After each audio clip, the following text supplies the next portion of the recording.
Okay, guys, this video is about Google contact groups. Contact groups are a great way to communicate with with the same group of people uh, that you find yourself adding one email at a time or one person at a time if you're sharing something out to them. There's an easier way to group them all together so that you can just generate that entire group into an email or into sharing something out, and then you no longer have to add them one at a time. I do want to preface this, though, by saying that you don't need to do this if you have groups already created through Google Classroom. You can obviously go off to any Google Classroom that you have and go to the People tab, and anybody that's enlisted or enrolled as a student, you can go ahead and email them just by going to the actions and email, and then it opens up through Gmail for those selected students.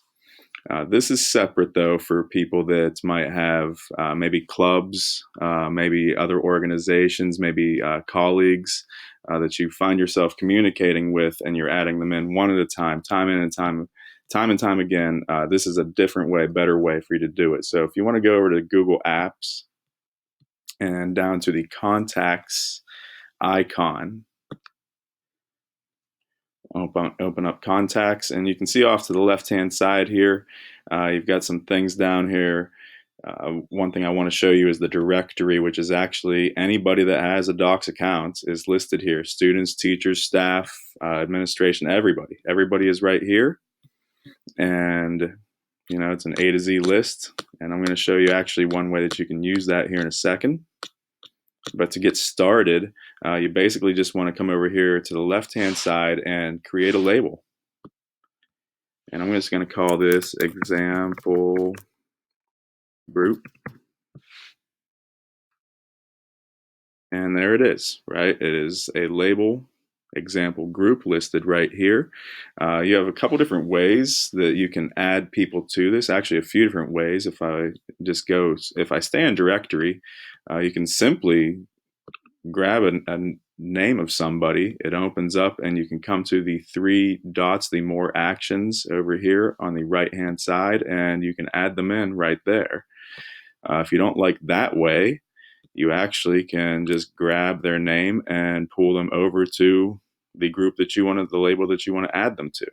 That's one way. Or you can see over here, actually, the more actions is again right there, and you can add them right there.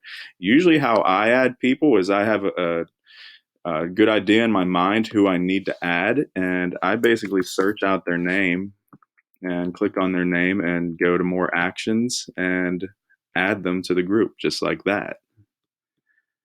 If I want to add one more in here just for the sake of this example, I'll actually add in the account that I am creating this contact group in, add it to the example group. And you can actually see over here, there's a number 2, and the reason is that we have 2 people in that group now. If you added 20 people in here, you'd see them all listed. So how you use these is you actually just go off to let's start with Gmail, for example. And this is where you would find yourself maybe adding in the 16 email addresses of the people that you consistently find yourself emailing whatever type of information out to.